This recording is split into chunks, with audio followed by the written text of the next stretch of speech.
All right, welcome everyone. My name is Christopher Kidd.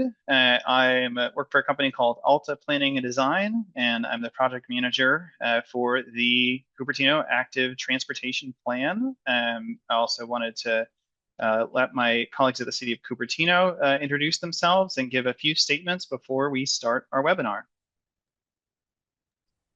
Good evening, everyone. My name is Matt Schrader, Senior Transportation Planner for the city.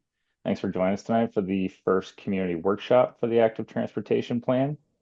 Tonight, we're focusing on phase one of the project, which is the needs assessment portion, where we are understanding existing conditions and gathering input on current barriers and challenges, as well as where people want to go in Cupertino. During this meeting, we're going to describe the project a little bit, report on what we've learned so far with some of the preliminary analysis, and then spend a lot of time listening to your ideas and experiences so we can build a shared vision, establish some priorities, and get to develop a plan that will help guide transportation projects in the city for the next 10 years. So with that, I'd like to introduce David Stillman, the city's transportation manager, who is also on this call here. And last thing I just want to note is Chris is bringing with him some valuable experience and familiarity with the Cupertino community, as he was actually part of the team at Alta that helped develop Cupertino's 2016 bike plan. So with that, David, I don't know if you want to introduce yourself. I'll throw it back over to Chris for him to lead the presentation here. Thanks, Matt. Yeah, hi, good evening, everybody. I'm David Stillman, Transportation Manager for the city, and Matt kind of said it all. So without further ado, thank you all for joining us this evening, and I'll turn it back over to Chris Kidd to get started with the presentation. Thanks, Matt and David. Tonight we'll give a presentation about where we are at with the Active Transportation Plan, what we're doing, why we're doing it, and what type of input we would like to get from you and the rest of the Cupertino community tonight. And that will be followed by a Q&A session. And so there's an opportunity to, if you have questions, to click on the Q&A button at the bottom of your screen. You can type those questions. All of us on this side will be seeing those questions, and we'll be holding on to those until we reach the Q&A, and at which point we'll be able to answer questions through the Q&A chat, as well as have a discussion with you all. So let me share my screen here.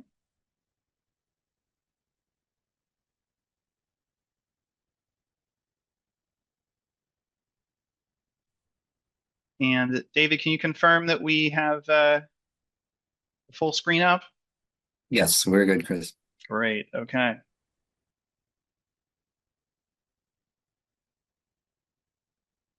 Well, first of all, just to reintroduce all of us after these introductions, my name is Christopher Kidd. I work for Alta Planning and Design, a company that works on improving mobility for people walking, for people biking, to improve safe routes to schools, among other things. My colleague, George Foster, who's not with us tonight, you may have seen him at some of the pop-up events we held, is my assistant project manager. And David and Matt here from the city of Cupertino are the two folks that we're working with primarily on this plan.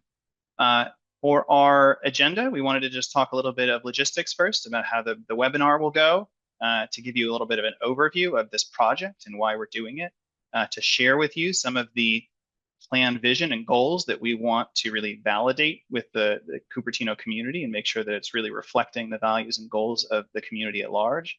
To share some background on the project, as well as progress that the city's made over the last 10 years or so, to share with you some of the analysis that we've conducted already and what that's telling us about active transportation in Cupertino. And then really the bulk of this meeting, the bulk of this workshop is really about getting public input and kind of sharing and showing how we are receiving public input, what we plan to do with it, and what next steps look like for this project. Just to go over some ground rules for the workshop, we just ask everybody that participates to respect the format of the meeting. when we get to Q&A to allow everybody an opportunity to speak, to listen respectfully when others are speaking, to allow them to speak, to not interrupt. We'll try to keep control over speaking opportunities to make sure that everybody has their opportunity. And really, when we are interacting, to treat each other with respect and make sure that when we have comments and questions that we address them to myself, to City of Cupertino staff, rather than at each other. If you're unable to stay for the rest of the workshop, everything that we have is going to be loaded up onto this website, cupertinoatp.org. The email address at the bottom, info@cupertinoatp.org, goes straight to my email inbox. So please feel free to reach out.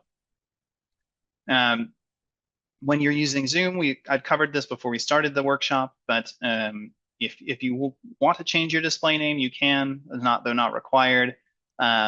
If you have questions, please type them into that Q&A box. When we get to the question and answer at the end of the presentation, you can raise your hand and we'll be allowing people to speak and bring their questions. And we are going to also post this recording online through the city's YouTube channel as well. Now, this is an opportunity for folks to participate a little bit. So we have a poll called Mentimeter, and if you are able to scan that QR code right there, that will on your phone, it will take you to a poll. And so everybody, I'll give you another 10 seconds or so to scan this QR code with your phone, or you can go to menti.com and enter that code that's over there. And we'll have a few polls throughout this webinar for folks to vote on things. So our first slide here is, how do you travel in Cupertino? And you can select all that apply. If you didn't care about the QR code, you can always use that code right at the top. But would love for folks to vote on how they move around.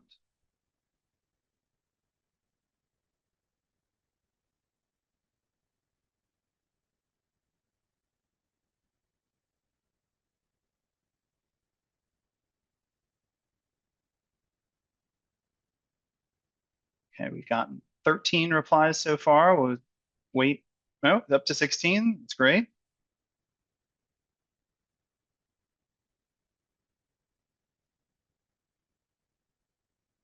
Okay, great. So it looks like we have a lot of people doing walking, a lot of people driving, some folks biking, and about equal percentages of folks taking transit or the SV hopper. That is wonderful. It's great to kind of see the oh, and there's a question in the chat asking how do they access the survey if they missed the QR code. If you go to menti.com and use that code that's right at the top of the screen, you'll be able to participate. And we have a few more of these polls as we go through this workshop. So providing a brief project overview about what we're doing, why we're all here tonight. We are developing an active transportation plan for the city of Cupertino. And an active transportation plan really provides a guiding vision for walking, rolling, and bicycling in a community. And really the purpose is to create a work plan for the city so that they can be confident in moving forward projects that they know will provide the most benefit to the city and that are prioritized the most by the city's residents, so that they can be sure that those projects will benefit the community, that they are supported by the community, and that they will make the community's lives better. This is our project schedule. We kicked off with the city this past January, and we are right in the midst of our first phase of public engagement, where we're collecting information and data and input from residents. This summer is when we'll be developing project recommendations for walking and bicycling, where we'll be bringing that back to the public in the summer to early fall of this year. Following that period of public engagement, we'll be developing our draft plan, really trying to fold in all of the input that we've received from people and ensure that it's workable for folks. When we publish the draft plan, which we hope to do near the end of the year, there will be an opportunity for folks to comment directly on that draft plan. We'll have a version of it that is a shared commentable PDF online, so that they can get a full and public hearing before we bring it to the City Council early next year. To talk about what we're doing for this current phase of public engagement, we started back in April. We'll be going through the beginning of June. It includes a website and an interactive web map, which we'll be talking about a little bit later tonight. We are hosting a series of pop-up events, another one of which is coming later this month. And we are now doing community workshops. We have another one coming up this Wednesday in person in Cupertino. And really the purpose of this phase is to ensure that our vision and our goals are solid and that we are gathering as much information as we can about how to improve walking and biking and people's qualities of life in Cupertino.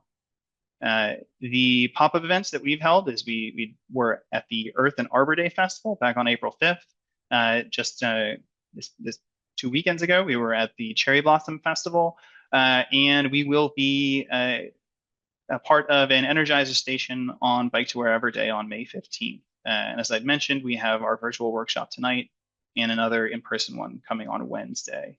I think the other critical component to make sure that everyone knows is that our web map and our survey will be open through June 5th. And so we are still taking input from folks even after we have finished all of our events. I'll also say that in addition to this, City of Cupertino staff have been out and about attending a lot of other events, meeting with a lot of schools and a lot of other community groups. And so this really only encompasses the events that our team at Alta has been a part of. Next, we wanted to share what we've developed as a draft vision for this active transportation plan, which I'm going to kind of read out. And that is, people of all ages and abilities in the city of Cupertino are easily, comfortably, and safely able to walk, bike, and roll to where they want to go.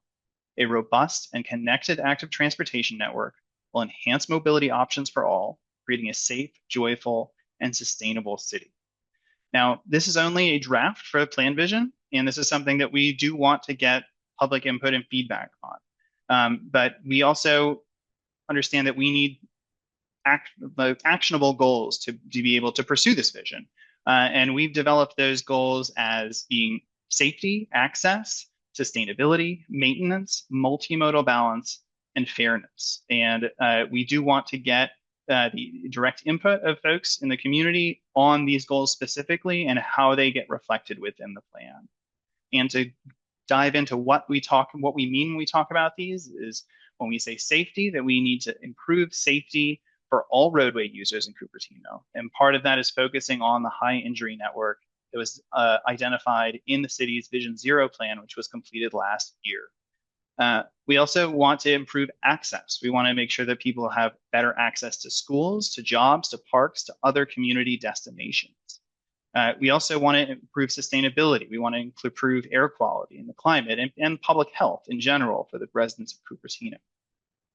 We also know maintenance is a big need within the city of Cupertino. So we want to make sure that we're focusing on fixing and maintaining the existing network, is that we don't want people to not use the network because it's not well maintained. We also want to emphasize multimodal balance to make sure that when we bring projects to improve walking and biking, that we're not creating outsized impacts on other modes of travel, is that we try to find opportunities where we can create solutions that benefit everyone. And lastly, we also want to have a goal of fairness to make sure that the improvements and projects that we develop and identify are distributed to all Cupertino neighborhoods, that nobody is really being left out when we look at improving walking and biking infrastructure. And so here's another opportunity for folks to vote. And so it looks like some folks have voted already a little bit, but we wanted folks to identify which goals are most important to you. And so if you are on your phone, you go to menti.com, use that code. If you don't have the website up already from the QR code, you can vote here now on these, and we'll give another minute or so for folks to put their votes in.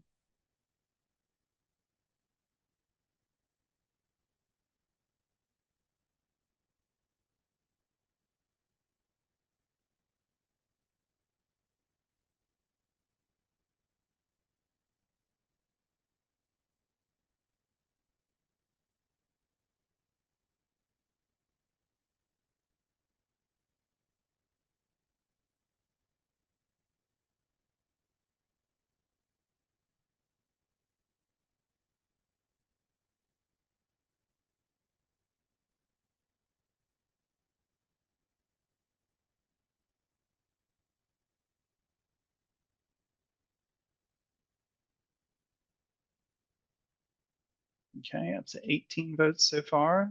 That looks pretty good. Oh, 19. Spoke too soon. Okay, well, it's looking like, at least within our group here, safety is by far and away a top priority, but that access and maintenance are also very important, followed by sustainability, fairness, and then balance. So we can move on to our next slide here.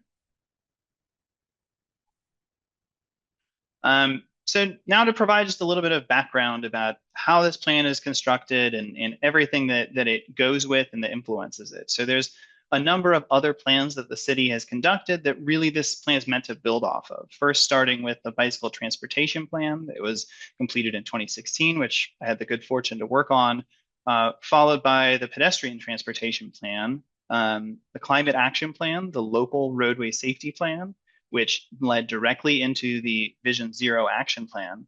And lastly, just last year, the general plan's mobility update has been updated. And this by no means is inclusive of every plan that we are looking at, but this is all to say the work that we do for this plan is within the context of all these other plans. They've developed projects, they've developed policies and priorities, and we want to attempt to really reflect those when we develop this new plan with its own set of projects and recommendations.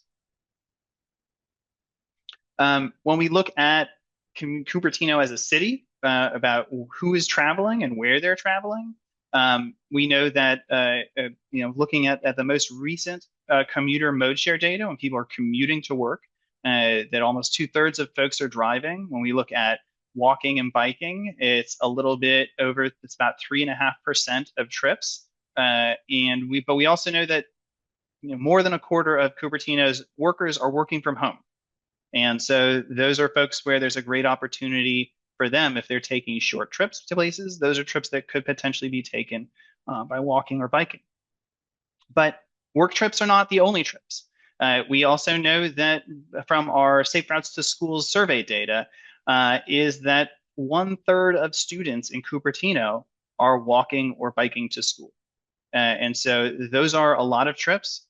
Students make up about a quarter of Cupertino's population, or children do, people under 18.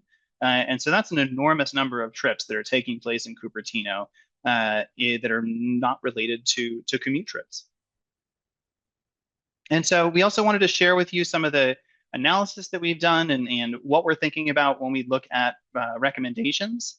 We first want to understand the pedestrian network and what is that like for the city of Cupertino. This shows the status of the city's sidewalks and shared use paths, where there's complete sidewalks, where there are incomplete sidewalks, where there's some streets that are missing sidewalks.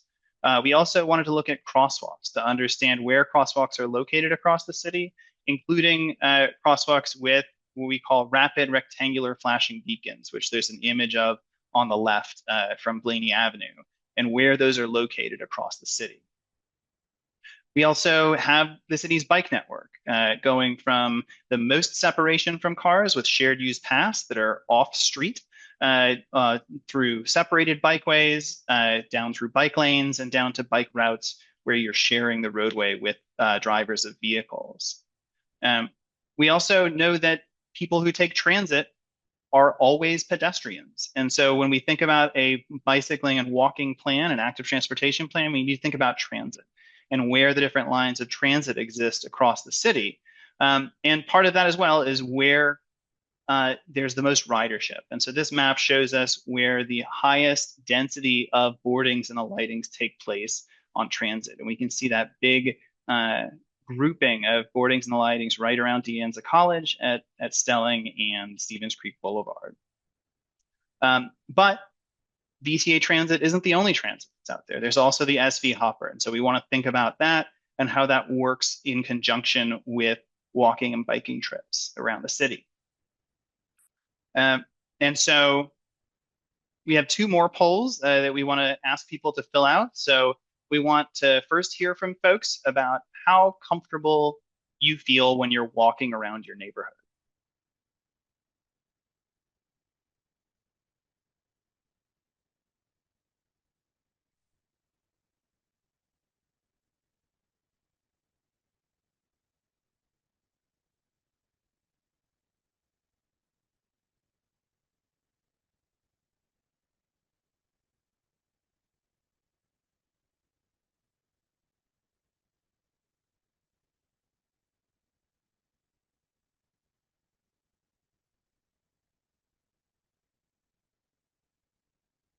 Okay, we're up to 20 votes and 3.7 out of 5. Okay, that's great. Well, we have another poll for you, and I bet you can guess what that one is how comfortable do you feel biking around your neighborhood? If you bike, that is, of course.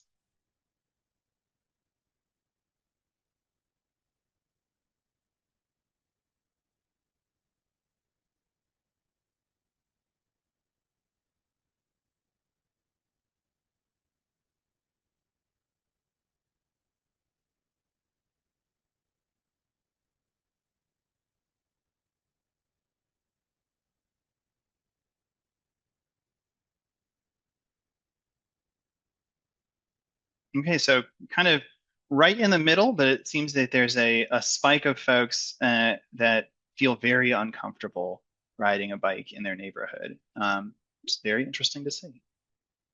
Great. So we also wanted to share with you kind of what we're looking at in terms of progress, because there's these previous plans that have been developed and adopted by the city. And we know that since the 2018 pedestrian plan, the city has completed 12 projects and 10 more of those recommended projects have been started. And since the city's 2016 bike plan, the city's completed 20 projects and has started 14 more. And what that looks like in terms of the distribution across the city, we can see some of these green lines represent bikeway projects that have been completed. Red lines are bikeway projects that are still in design or underway. And then in purple, we can see pedestrian projects completed, and in orange, pedestrian projects that are underway in the design process right now. And then we have a lovely example of one of those projects is the Regnart Creek Trail, which is very nice. I've been there a few times. We also wanted to share with you what we are looking at in terms of analysis, because a big part of this plan is using analysis, using data to understand how we can inform better recommendations. And we're really focusing on safety analysis from the city's Vision Zero plan. We're going to be using an analysis called active trip potential, which we'll be sharing with you in just a moment, as well as looking at what we call the level of traffic stress for bicycles and pedestrians. And really, it is the synthesis and bringing together of this analysis with public input that helps to inform the project recommendations that we will develop and bring back to the community in the late summer, early fall. And so first, when we look at safety, we know from the Vision Zero action plan that was completed last year that there is a high injury network where the vast majority of serious and fatal injury collisions are happening, and that the plan identified 6 specific streets and corridors as the top priorities within that Vision Zero network, or that high injury network. But street corridors are only one half of the equation, because there are also intersections. And this Vision Zero action plan identified, I think, close to 50 intersections that needed to be prioritized for safety, with an identification of a top 6 intersections. And this is the analysis that we'll be using to really help inform where we want to look at improved or new or different recommendations for the active transportation plan. And so we have another poll coming up right here. And this is to identify out of the 6 streets identified as the highest priority in the Vision Zero safety plan, which of those 6 streets is your highest priority?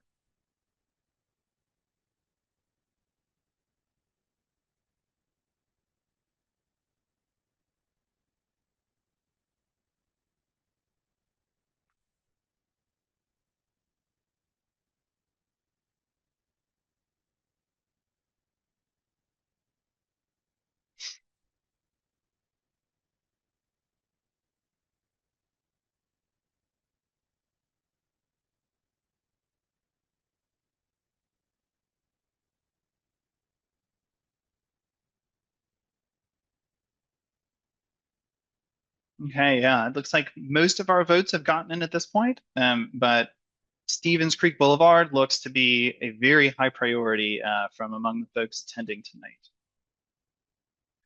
tonight. Next, we want to share with you some other analysis that we've completed. This is called active trip potential analysis, and this is where we use data from Replica, which anonymously collects cell phone data to understand where trips begin and end, using the speed of those cell phones to understand what type of mode people are using. And through this, we were able to do some analysis of understanding where are short trips taking place, because short trips are trips that could potentially be done by walking or biking. And we found that roughly 30% of all car trips that start or end in Cupertino are distances of 5 miles or less. And we can see from this map that the area of the highest concentration of these very short trips is kind of right along De Anza Boulevard, just below Stevens Creek Boulevard. But there's some other areas in southern Cupertino and in the northern Cupertino around Homestead Road with these very high percentages of short trips by car. When we break that out into different distances, we want to look at walk trip potentials. So these are trips that are under a mile. We can see that along Stevens Creek Boulevard, there's a lot of those trips. We also see up on Homestead Road, there's a lot of them. We have a sneaking suspicion that those are high school students that are driving a little bit to the east during lunchtime. But these are kind of some of the interesting things that we can find when we try to dig deep into this type of information. When we look at trips that are 3 miles or less, these are trips that could potentially be done by biking. And we can again see a lot of trips around Stevens Creek Boulevard, but there's another kind of grouping that's over near Valco Parkway and Miller Ave as well. And lastly, when we look at trips of 5 miles or less, these are trips that could potentially be done on an electric bicycle. And again, we can see kind of these groupings of around Stevens Creek Boulevard at Stelling, possibly related to De Anza College, and also over by the Valco Parkway area, as well as Wolf Road up by Homestead. We also are doing level of traffic stress analysis, and this looks at the conditions of different roadways to try to understand and categorize how comfortable different users would feel to either walk or bike there. This is a scale for pedestrian level of traffic stress with some examples of what different roadways might look like at different, what we call LTS levels. We're right in the middle of our analysis on pedestrian LTS, so we don't have anything to share at this meeting right now, but we will be releasing those results hopefully later on in May. But we have completed our level of traffic stress for bicycles. And so this measures the perception and comfort of people riding bikes, where LTS 4 is a street where very few people would feel comfortable riding a bike. And LTS 1 is a street where almost anyone would feel comfortable riding a bike. And so this is what we came up with when we ran that analysis, looking at a number of different roadway factors. And we can see streets like De Anza Boulevard, parts of Stevens Creek, parts of Foothill Boulevard are very high stress for people riding bikes. But we can see A lot of course, the neighborhood streets within Cupertino, within the neighborhoods, are very, very comfortable for most users. And then we see other streets like Mary Avenue, the eastern portion of Stevens Creek Boulevard, or Bob Road, where investments made by the city in improved and enhanced bicycle infrastructure, McClellan Road as well, that have elevated those streets up to LTS1. And that's an example of one of these locations. And so after sharing all of that, you might ask, okay, well, what does it mean? And how do we provide our input? And so this is one of the ways that you can do that through our website, cupertinoatp.org. We have a web map where you can provide input to us. You can provide it there's 4 different options. We're going to have that web map survey open through June 5th.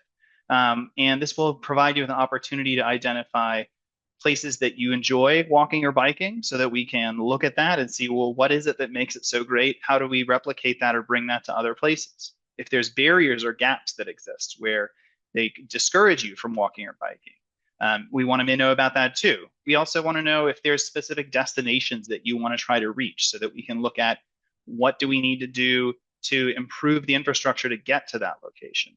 And lastly, we also want to understand where there are places that are really contentious, where there are challenges that you are worried about. If loss of parking is a concern to you on a specific street, we want to know about that. If you're worried about congestion in a specific place, we want to know about that as well, because we want to make sure that really we reflect the whole community when we develop these recommendations.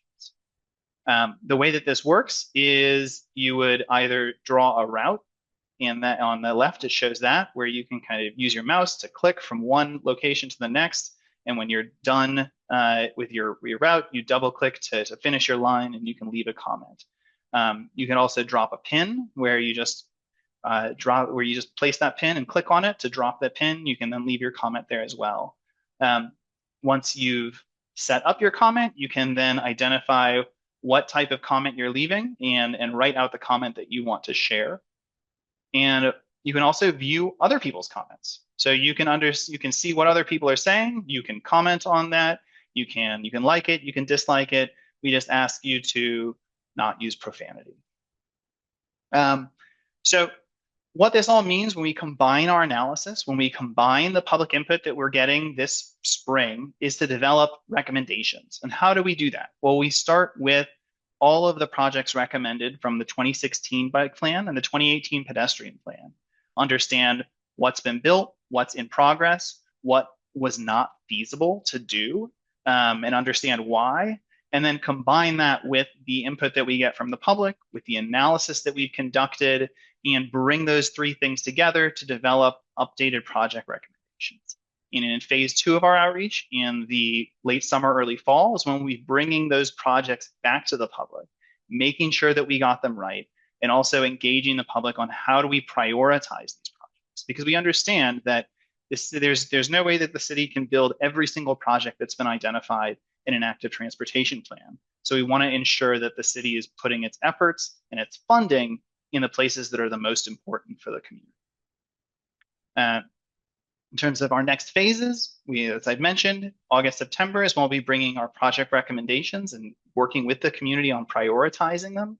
And then in December is when we'll be releasing our draft plan, maybe November, to allow the public to review that draft plan, see how their public input has been integrated into the recommendations, and comment on it. And then bringing the final plan to the city council early next year.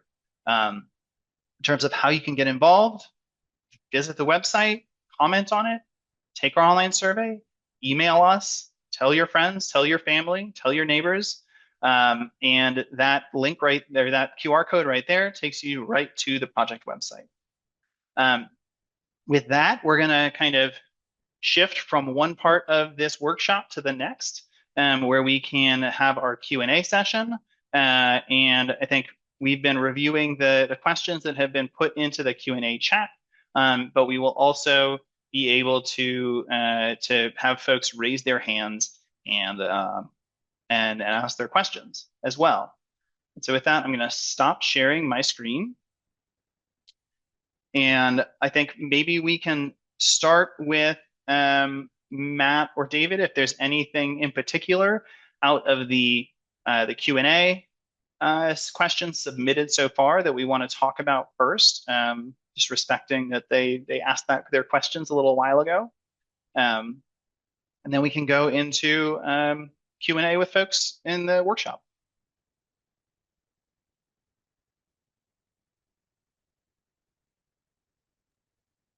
Yeah, I guess we can go, let's see here. From Cali, recognizing that children and youth frequently walk and bike in Cupertino, what steps is the planning team taking to understand the needs of this group? So I have been going to a couple walk and roll days and tabling outside so that students can, tell us where they want to go. Parks are very popular, schools very popular, where they find it challenging to get around on city streets. We also provided information to the school districts for them to share with parents so that they could have a conversation with their children and hear about their experiences traveling to school or trying to get to their after school activities. So we have engaged the schools in those ways.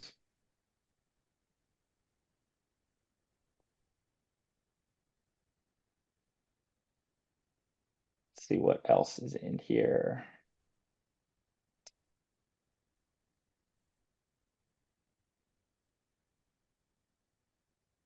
From Betsy, will this plan incorporate or reinforce the findings of the Stevens Creek Vision Study? So because the Stevens Creek Vision Study has not yet been accepted by the City Council, it was not included as part of the existing conditions where we evaluated relevant agency plans, which include things like VTA's bike for highway, should the council decide to accept the plan. But it was not included during the initial review of relevant planning documents. Great. Well, why don't we open things up as well for folks that want to comment in person. And I think we'll start with Sashi, who they raised their hand first, and then we'll go to folks through there. Let's see. Oh, did Sashi put their hand down? They did. Okay. Well, we'll just start at the top of the list and move on down. So here we go. Hello. Seema, yes, go ahead. Hi. Yeah, I just wanted to build on somebody else's question. They had asked about what kind of outreach you're doing for students. And I was just wondering, these are great. I love this Zoom format or even in-person format. And I was wondering if you have any plans to host things like that specifically just for students, especially the high schools or even the elementary and middle schools.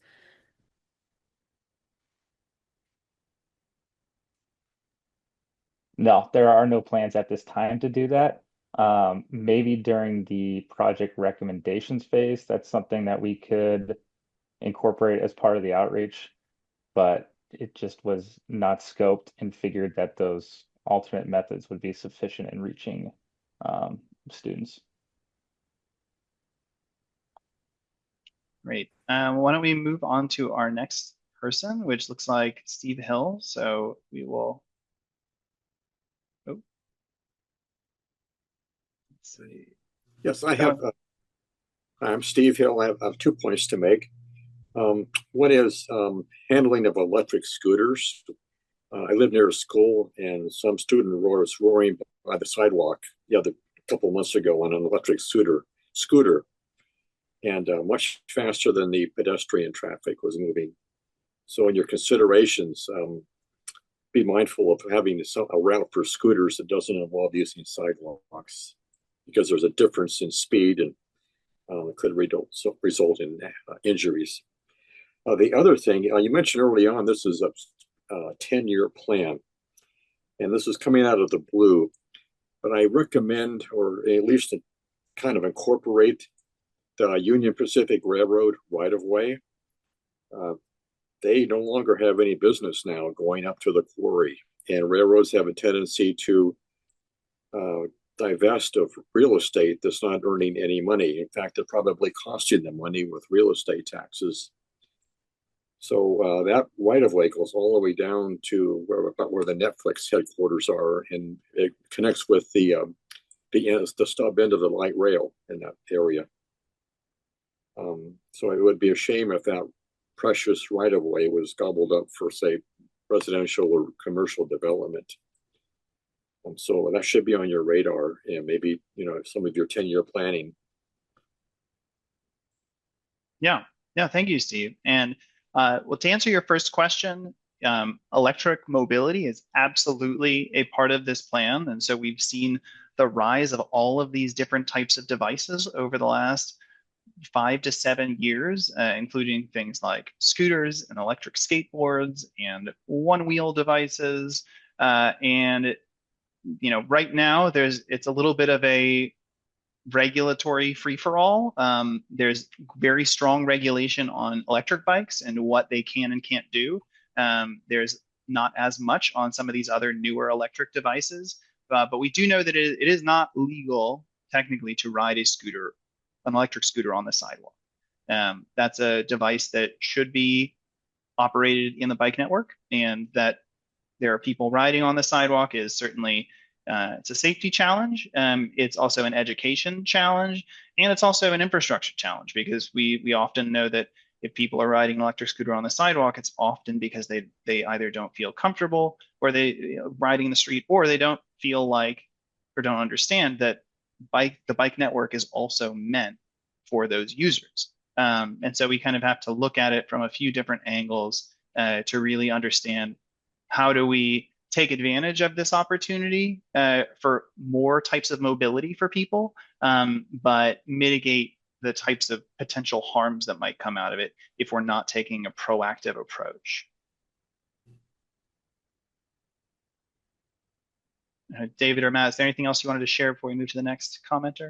I can just add that the city is keeping its eye on the Union Pacific right of way. We've always had the desire to create a multi-use trail along the right of way, and that was part of a recommendation in our 2016 bike plan. And the city did started a feasibility study to work with the railroad to see that come to fruition. We had to shelve that once it became apparent that the railroad was not cooperative in that effort.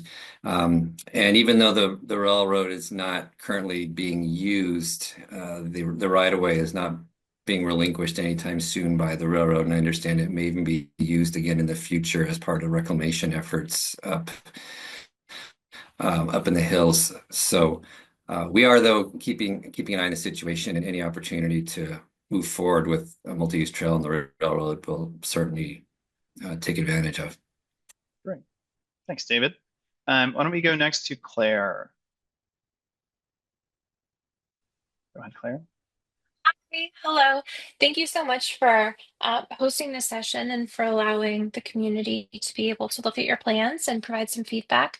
I live off of the Foothill and Stevens Creek Boulevard intersection, and I have children that go to Stevens Creek Elementary, Kennedy Middle School, and soon to be Monte Vista. And there's a lot of heavy car traffic during rush hour at that intersection, as well as large truck traffic from the quarry. And my husband and I have noticed just in the last, 6 months to a year, there have been continued bike and pedestrian accidents with these vehicles. And so we've determined it's not safe for our family and our children to be walking to and from school. And I know that California isn't really doing district school busing.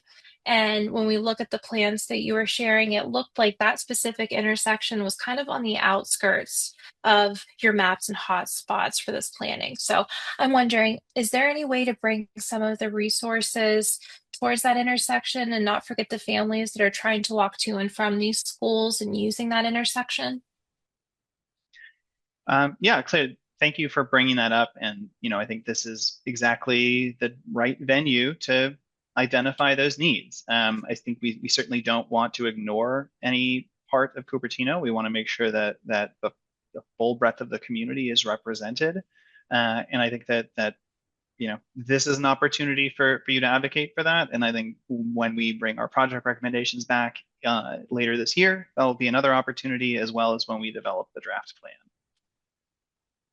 Perfect. I appreciate you taking the input. And Stevens Creek, I saw it's a hot spot for safety for everybody. And even for our family to be able to walk to Starbucks and back is super challenging with that intersection. So I think it could help the broader community too, even outside of just the school commuting. So thank you for the consideration. Great. Next, Jennifer Sheeran, go right ahead. Hi, thanks for holding these sessions. These are really great. My main comment is we need to look at encouragement. We've got so many places that are just not safe enough, not enough connectivity, and others ways to get from place to place safely. And Betsy makes a good point because there's a lot of stress. Wait, it looks like there's a problem. Oh. Can you hear me? Yes, I can hear you. Oh yeah, go ahead. Oh, sorry, because it gave me a little thing saying we're going to turn you off in 7 seconds. Anyway, there's some real problems in the city and that need to be addressed so that we can have a network. And I think other people have mentioned this, like there's an intersection here and there's a stretch here and things like that. For example, some of these are on the stress map and some are not already in the stress map. And I'm talking about biking because that's the only one that's done yet. South of Creekside Park on Wolf/Miller, it's Miller at that point. It's shown as not too stressful, but it's a painted striped bike lane. And to be honest, I use it all the time. I go down to Pete's on Prospect and De Anza. So that's my route going straight down Miller. And the painted bike lane is right next to parked cars, which, you think, it's not too bad, but it's a 35-mile-an-hour road. So you've got people going really fast. And you're right, it's narrow enough that it's so scary because you're worried you're going to get doored every time you go down there. And there's tons of people parked there. So that's issues that you may look at it and say, there's a painted bike lane, no problem. That's a lower stress area, but it's really not. The other is Bollinger Road. We've had multiple fatalities. There's really no way to cross mid-block. And you've got people who I see doing the Frogger Dash to get to the bus stop right by Trader Joe's all the time, and it's extremely unsafe. So these are areas that we need to make sure that we're addressing so that we can have that network, so that people can get from place to place actively. So really, what it comes down to is encouragement. And I put in the chat that we've talked to people who are currently walking and biking, such as students, but that doesn't encompass encouragement. Those are people who are already doing it. They're already looking at walking and biking, going actively. But it's all the people that right now refuse to because they don't see a safe or enjoyable way to do it. So I'm hoping that this plan encompasses that encouragement, how to get more people to say, yeah, I can walk in my neighborhood. I can bike in my neighborhood, that sort of thing. So thanks for considering my input.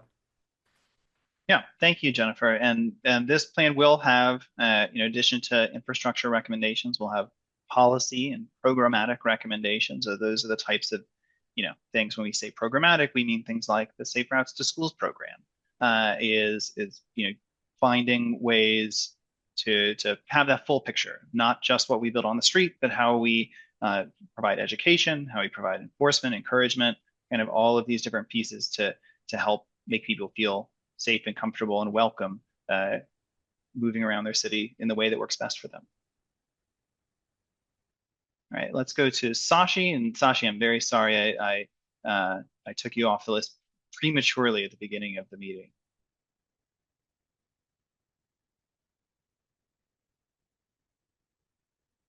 There we go. Now I got the opportunity to unmute. So yes. I'm assuming you'll be able to hear me.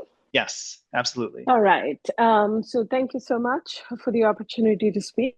It was an interesting presentation that you have. There's definitely information there that I think requires a little bit more research. From what I've last heard, and even I think today's survey, you saw that most people drive. The second way people move around in Cupertino is by walking. And the biking is the third, biking or whatever device they want to use is the third. Now, my question is, given that most people want to drive, why are we looking at the major streets like Dianza and Stevens Creek, where we know we have not only the VTA, we also have the Apple buses, and we have all of these big vehicles that are going through? Why can't people bike on the side streets? Why do we have to put ourselves into a position where we can be potentially unsafe? Second part of this question is, why is the focus only on bike? Why isn't there a proper focus on walking? Because I live near Bub, and I've walked my dogs, for long, almost as long as I've lived here, and the sidewalk is very uneven. Oftentimes, there are places where there is no sidewalk. Can that get a priority over the bikes? Because where I live, and there's a tri-school area there, Monte Vista, Kennedy, and Lincoln, and the bike lane is practically empty, weekends, weekdays. Maybe sometimes when they have this group of bikers, 20, 30 of them, and I don't see them on the weekends even often now. So why not focus first on getting the walk part of this active transportation working out first? And then from a perspective of kids getting to school, why not think of buses? Or is that out of your realm of what you're looking at? Yeah, Sashi, thank you for your comments, and thank you for waiting to be able to provide them. So to take those in a couple different steps, and Matt, David, step in whenever you feel like it. But I think first and foremost, this is an active transportation plan, and so it is both a pedestrian plan and a plan for walking and rolling and bicycling. And so the projects that we recommend will include things like closing gaps in the sidewalk network, improving crosswalks and intersections for safety and access to help people that are walking be able to cross streets safely and to feel safe doing it. So that is a major and co-equal component, just as important as the bike component. I think the other thing that you brought up is why don't we have people riding on neighborhood streets rather than on these major roadways? I think the first thing is that a big part of this work that we do is safety-based work. And when we look at the Vision Zero plan, when we look at which are the streets that are the most dangerous, where the most fatal and injury collisions are taking place, especially and among fatal and injury collisions, people walking and people biking are the most vulnerable and the most overrepresented in terms of fatal and serious injury crashes.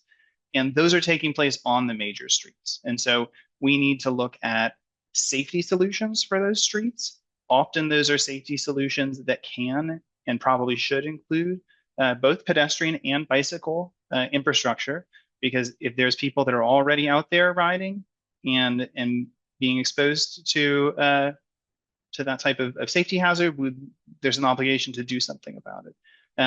But I will say as well, one thing that the city of Cupertino has done very well over the last 8 years or so is really building out that parallel network of neighborhood streets that are designated for people biking. So you'll see some of the streets in Cupertino have special signage, special markings on the pavement among the neighborhoods to help let people go from place to place throughout the city, not on the major streets. But we recognize that we need to be able to address both. It's not necessarily an either or situation.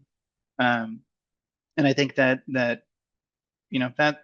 generally answers the question. I think buses, especially school buses, are a little bit out of our purview. That's something that rests more with the school district, and it's kind of something where we can always make a policy recommendation in our plan, but it is really up to the school district to actually enact those types of things, because there's a lot of costs associated with it as well.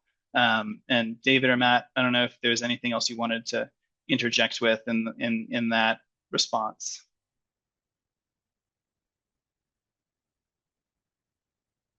Okay, great. Beck, you are up next. Hey, hello. Am I heard? Yes, yes, you are. Go right ahead. All right, so I have a few notes for this. One, to address an earlier comment by another person, scooters, electric scooters, and all those, they all move at roughly similar speed to bicycles, and as such, could all be grouped together with bicycles.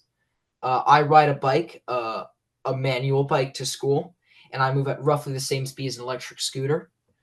Because while scooters are electric, bikes have more gears than them and usually have a higher top speed. And two, for my main comment that I wanted to make was I bike to Monte Vista High School every day, and every drop off and pickup time, it is an absolute mess because every parent that drives their kid to school, which is about 2/3 of students, go to school by car.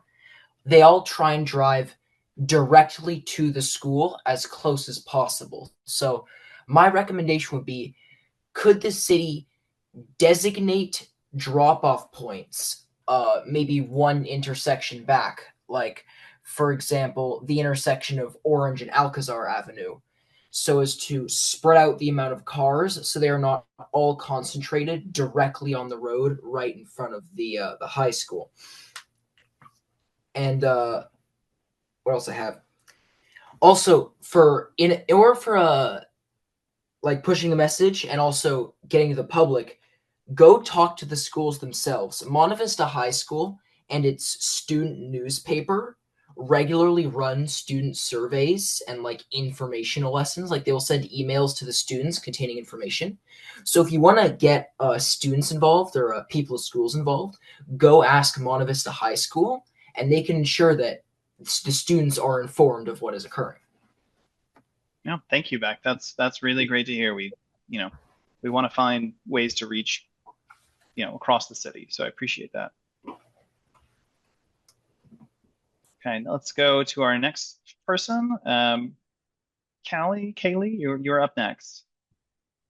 All right.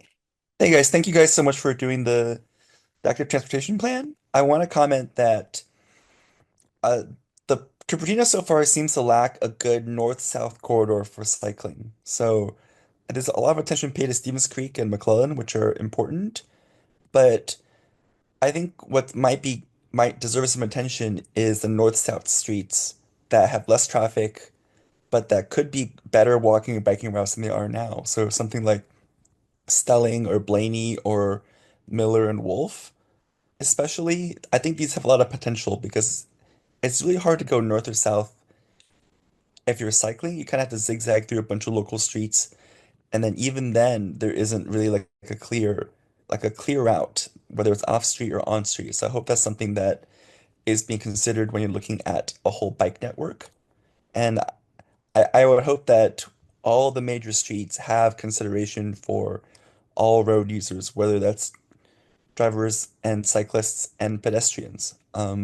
Every part of the city, I think, should be accessible without having to need a car. And I also hope that there will be some attention to addressing some sidewalk gaps on some of the major roads. I know Bub and Stelling in particular have long stretches where it's no sidewalk or only sidewalk on one side. And I also want to draw attention to the quality of the sidewalks. A lot of roads like De Anza have sidewalks, and I'm sure this will be factored into your stress calculations, but often they're really narrow, so it's kind of hard for one group to pass by another group of pedestrians. They maybe have no buffer, so directly adjacent to 40-mile-an-hour moving traffic, or they may be so narrow that they overlap with driveways, and they have that undulating pattern of driveways that create an uneven surface. And that I think creates a lot of challenges for walkers, especially people who may be using mobility devices. So I hope this attention is given to the quality and the width of the sidewalks. So with all that in mind, I hope that the city can reach for an ambitious plan to make walking and biking a normal an attractive and desirable part of getting around Cupertino. Well, thank you. All right, next it looks like Juliet. Go ahead. Hi, thank you so much for the chance to speak tonight. So I've been lucky enough to spend basically my whole life in Cupertino. I walked to Cupertino schools, and now I'm. Oh, it also wants to lower my hand. If I lower my hand, will I be able to continue talking? Oh yeah. Okay, great. So now I'm a young professional. And I'm in my 20s. I am commuting via bike. And I'd really like to push back on something that I've heard said tonight, which is that bicyclists are able to just use surface streets, that we don't need to use main streets. One of my jobs was on Stevens Creek. There's literally no way to get there without biking on Stevens Creek. Another one was on De Anza. Again, it is necessary to go on De Anza. I live right by Miller. If I want to get to Main Street Cupertino, if I want to get to the shopping complex with Safeway, I have to go on Miller or Wolf. There's not really another feasible way to get there. And I think it's really important that we acknowledge that if we want people to be commuting via bike, commuting in these sustainable ways, we need to except that bicyclists need to use the same roads as cars do. And it's really not effective to shove cyclists off into roads that aren't very used, that don't have jobs, that don't have shopping centers on them, just because it's more convenient for us. In particular, I'd really like to highlight Bollinger and Wolf. I know these are sites which have had a couple pretty bad bicycle accidents, and that definitely plays on my mind when I'm biking on these streets, particularly because I know there haven't been any changes since these terrible accidents happened. And so when I see cars whizzing past me at 30, 35, everyone speeds 35, 40 miles per hour, it is a really scary situation. And although I'm able to bike on these roads, I'm a very confident cyclist, I wouldn't be able to ask my friends to come with me somewhere. And so it creates this vicious cycle where we don't see cyclists because the infrastructure is not in place to allow cyclists to actually thrive, to get to where we need to go, and so on and so forth. Particularly with these major streets that go to major destinations, jobs, shopping, etc. So that's just something that's really playing on my mind and something that I hope you'll consider moving forward, especially with regards to these big streets, these north-south corridors, these streets that are near important destinations. Bicyclists, people without cars, we need to be able to access these places too, if only to just get to our jobs. So thank you for hearing me out. And again, thank you for listening to so much community input. Yeah, thank you, Julia. All right, let's go to our next speaker. Eric, you're up. Hi, thank you for letting me speak tonight. So I was a little bit surprised to find that the answer wasn't one of the options you could prioritize for the active transportation plan. I mean, that's one of the probably the major street going through the city, well, next to Stevens Creek, and as such, we really do need a good walking and bicycle infrastructure on that street. And take what other speakers have said, the major streets are often the only way you can get from A to B without going a very circuitous route. So for better or worse, we need walking and biking infrastructure in the major streets, and also this is where the destinations are. So again, we need to get to the destinations. Also, I would make a shout out for Bollinger. So Bollinger has very long stretches without any marked crosswalks. And although there are unmarked crosswalks, cars do not stop at unmarked crosswalk for pedestrians crossing the streets. And I think we really need to do something about that. This is a really dangerous situation. It's just a matter of time until we have I think we had already an accident here, probably yet another accident. And also to repeat that, the major reason why we don't see more people out walking and biking in the streets is safety. There's so many people who could bike to school or to work, but don't do it because they don't feel safe. So we really need to address that. Thank you. Yeah, thank you, Eric. And just to clarify, De Anza Boulevard is definitely a street that is being considered as part of the active transportation plan. All the entire street network of Cupertino is being looked at as part of this work. So have no fear about that, and I appreciate your other comments as well. Looks like Venkat, go ahead.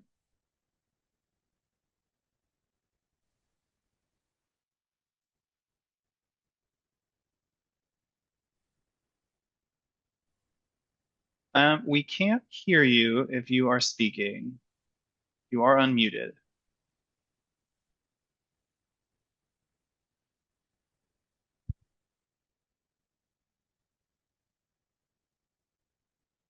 Okay, well, why don't I'll just put you on. How about we'll go to Joel, and then Kat, if you can get your microphone working, or you can put your comment into chat and we'll make sure to publish it. Go ahead, Joel. Hello, can you hear me? Yes. Hi. Thanks for putting this webinar on tonight. Full disclosure, I am on the bike commission, but I'm speaking as a walker and biker in Cupertino. I live just about a block and a half, 2 blocks from the intersection of Stevens Creek and De Anza. But I have a couple questions, and one is, there's going to be a lot of development on Stevens Creek Boulevard, particularly along Stevens Creek Boulevard. And so is there any way that you're going to incorporate that development, which probably is going to all occur in the next, let's say, 5 years? I think Cupertino is supposed to have an additional 4,300 units of housing by 2031 or thereabouts. And I think a lot of that, a great percentage of that is on Stevens Creek Boulevard. And then I'd also like to comment on, because I do walk a lot in the central part of the city. I've lived here for like 38 years, and I will say that the intersections for walking, you can be doing everything right as a pedestrian, but you have to be very, very careful as a pedestrian, both on Stevens Creek and De Anza. And particularly, I have many complaints about the De Anza and Stevens Creek, as well as, and I see that's number 4 on your high injury network, and number 2 is Banley and Stevens Creek. It just seems to me that these have been conditions that have been there for many years, and nothing is really done about that. And I would certainly like to see these intersections made safer, and particularly I think Cupertino is an aging town. I don't know how you're reaching out to the elderly, because we would like people to walk. We want people to walk around the city. We don't want them to have to drive everywhere. And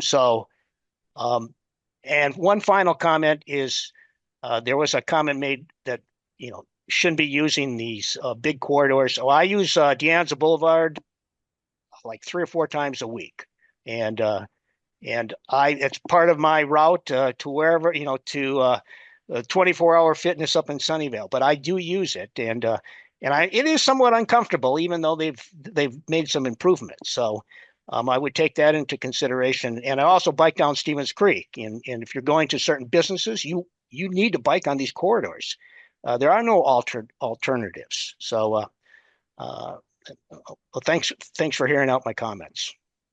Yeah, thank you, Joel. David and Matt, if you wanted to add anything to this, please let me know. But I think future growth is certainly something that we are thinking about when we look at walking and biking and the investments that we make. Right? We know that a lot of when major developments come in, they have a responsibility to provide certain types of transportation investments and enhancements to the community. But we also know that if all of these new residents moving to Cupertino all bring cars with them, that's going to make a significant congestion challenge for the city. And so, one thing that we do think about is how can we utilize the investments around walking and biking to help encourage new residents coming in to choose to drive less often, and thereby reducing the kind of the roadway burden that they would otherwise bring to everybody else who's already living here. And I think we can go to Venkat now. Let's see. Go ahead. Can you hear me now? Yes, I can. Oh, Okay, great. thanks.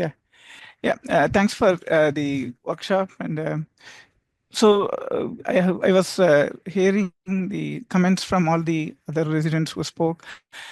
One of the questions I have is making the city safe for walking. I think even though we are clubbing walking and biking, I think my other question was if you really look at it, the percentage of people walking, even school kids versus adults going on an evening walk, will far outnumber, and that should right now I'm feeling that is not given as much importance. And the other question I had was some of the people who are taking transportation, they all not start and end within Cupertino. So how much is this active transportation plan coordinated with the neighboring cities' plans? Thanks. Yeah, thank you. So neighboring cities' plans are definitely part of what we're looking at, as well as VTA and Santa Clara County they have countywide bicycle and pedestrian plans that we're also looking at. We want to create strong links throughout the region as part of this work, because absolutely people don't, the trips don't all start and end in Cupertino.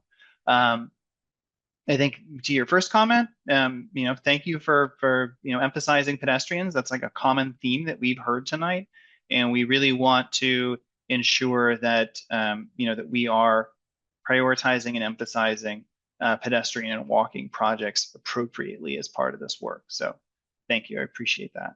I think Yuva is next. So here you go. Oh, nope, sorry. There we go. Nope.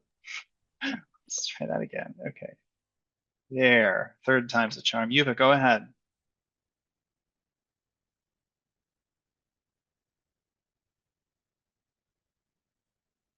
Yuva, we can't. Oh, Can you hear me now? yes, I can hear you now. Okay, so I just had to unmute myself as well on my side and yeah, good. So again, thank you very much for this presentation. I learned a lot, I learned a lot about your program and project, and something new about what's going to happen. So I've been consistently seeing that driving and walking, of course, are high on your polls, and I think you more or less mentioned that already, Christopher, that you are prioritizing pedestrian projects. The only pushback I had for bikers who want to have access on arterial roads was to suggest why would they not want to use the sidewalks in places where they feel a little bit endangered and push their bikes on the sidewalks when the walking platforms are made safe for pedestrians. Then I think it's also fine for them to push their bikes on it, and that's also another reasons why they have bikes, right? So that they can easily maneuver and move along and even walk along with it if needed. Just that was my only other point I wanted to add. Thank you for the opportunity. Yeah, thank you, Yuva. I will note that it's the law is different from city to city, but for many cities it is illegal to ride a bike on a sidewalk. But of course, well, I didn't mean ride, I mean walk the bike. Yes, yeah, okay, thank you. Walking the bike should be okay, right? Do we have yes, on that? very legal, okay. Very legal. Yes. Yeah. Okay. Right. Yeah, that's what I was. Thank you. Thank you. And then it looks like Seema, Hi. go ahead. Yeah. Hey, can you hear me? Yes, I can. Okay, great. So actually, I wanted to build on the comment you made, which I thought was really, really important, is we're going to be getting a lot of new homes being built in the city.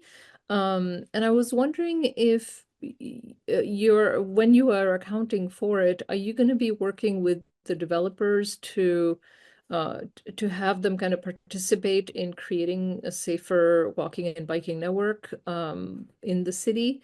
And have you thought about anything like that to kind of do partnerships with them? And then my other comment was, if we're giving out advice, if drivers are giving out advice to cyclists without actually cycling, I think it's safe for cyclists to give advice to drivers. So, if you're a driver, maybe avoid the main roads and drive on the side roads to give more safety to your fellow residents who are cycling, especially students on main roads. Maybe consider that. So maybe you don't need to use the main road if you're going in, to the grocery store and you're just going 3 miles. So just a thought. CM, I appreciate that, but I do want to remind everybody that comments are meant to be addressed to staff and myself. So let's just make sure that we keep those commitments to each other. I'll kind of, David and Matt, correct me if I'm wrong, but the city, we currently, when they manage development agreements with major builders, that does involve investments in the roadway network, and those can include bicycle and pedestrian enhancements. Yeah, that's correct. We address it in several ways. We either can require them to do bicycle and pedestrian improvements, directly along their frontage or in the immediate vicinity of their development. We collect traffic impact fees from developments, portion of which goes towards projects that were identified in our bike and ped plans. And once we update our traffic impact fees, which we hope to do in the next couple of years, we would expand that to include funding things like our SV Hopper or projects that are identified in this active transportation plan. And then we also work with developers when they're going through their permitting process to encourage them to implement traffic demand management programs and other things like that, so that they minimize their own vehicle impacts to the roadway network. Thanks, David. I just want to recognize that we've got about 10 minutes left in this workshop. So if you have any burning thoughts or questions, please raise your hand. And it looks like Venkat, you have another comment to provide? Can you hear me now? Yes, I can. So there was a regarding including developers' input in the active transportation plan. When my question or suggestion would be talk to the have a 500 feet circle or 1,000 feet circle around the particular large development plans to include the residents' input also on the plan, so that the residents know, the current neighborhood residents know what the impact would be much more closer to their living area than not coming to know about it much later, right? So that would be my suggestion, to include the people within a particular radius from a plan, development plan, to be included for a specific active transportation plan changes. Yeah. Great, thank you. Jennifer, go ahead. Hi, thanks for letting me speak again. I have a couple things. One is that I've seen a lot of plans come through, and in fact, for example, educator housing up on Wolf Road. There's a new plan to put in educator housing, but the local neighbors just to the west of there have said overwhelmingly they do not want bike and ped access for those new teachers that are going to be living there. So connectivity is something that I'm hoping is going to be in this plan, because, if you isolate our neighborhoods, then walking or biking is extremely difficult, and people just won't do it. They'll just get in their car and we'll add to the traffic. So I think that's really an important part.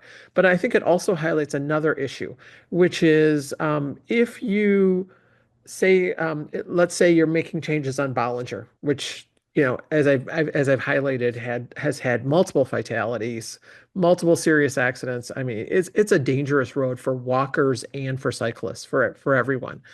If you then poll just the people on Bollinger and say, hey, how do you feel about this?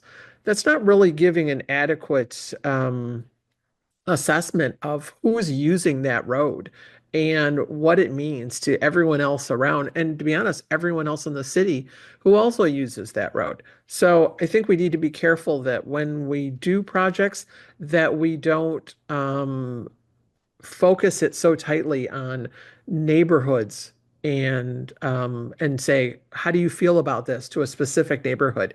But rather we open it up to everyone who's affected by it. And in this case, pretty much all these roads are affected by the entire city. So we can't have little neighborhood meetings that are making decisions because otherwise you end up with, what we're appearing to end up with, for example, at the educator housing, which is the local neighborhood said no. So that decision now applies to everyone, including the people who don't even live there yet. So it's not a and I guess that goes under the fairness sort of doctrine. The other question I had was regarding the slide you put up about completed and in progress projects. And I'm all over the city all the time. And a lot of these projects I'm really not familiar with. For example, you've got a bikeway shown here along like where the UPRR is going. Um, you've got a bikeway here on changes on Bollinger. And Oh, to clarify, those are projects that are in the design process. So they've been initiated by the city for some level of study and or design, but haven't been completed. But we wanted to share not just what has been completed, but what is in the pipeline or what the city has made efforts to complete. Okay, even though they have no chance of being completed, there's no money, there's no anything going on with them. That's my concern is that obviously people will look at this slide and say, look at all we've done. But really a lot of this is kind of stuck in it's never going to happen because it's not being worked on. It's completely deferred and won't not being touched. So I just want to make sure that sometimes we have to be careful. Yeah, I think we want to put those projects in the appropriate context for when we revisit our project recommendations to see, is this something that we want to revisit? If so, how should it be prioritized? What should we change about it? Okay.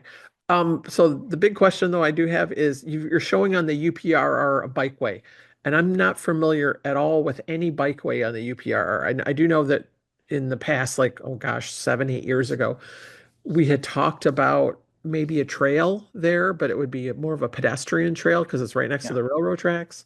So if that's, I guess we just want to check in that. Maybe so that was the feasibility study that David had mentioned earlier, where the city pursued a feasibility study around a shared use path on the Union Pacific Railroad right of way, and then Union Pacific Railroad right of way expressed very little interest in participating in that. Right. Yeah, they won't talk. Yep. Yeah, they won't come to the table. So, okay. All right. Thank you so much for considering my comments. I appreciate this forum. Yeah, thank you. And then we have Betsy and then Pamela. Betsy, go ahead. Hi, thank you. Betsy Magus. I'm actually a Santa Clara resident, but I do ride my bike to Cupertino some of the time.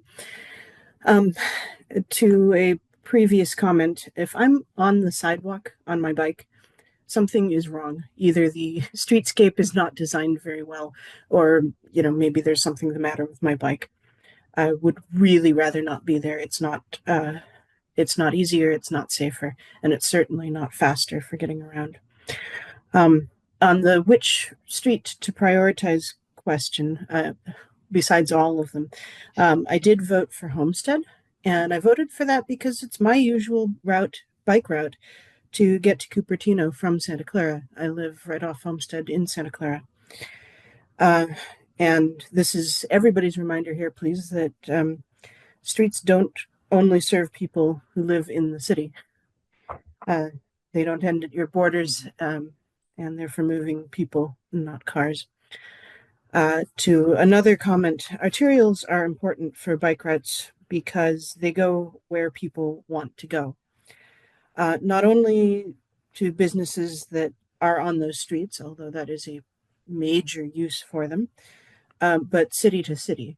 I think if you looked at a bunch of those side streets, and I have navigated by a lot of side streets, I have navigated by bike bridges that the drivers around don't know exist.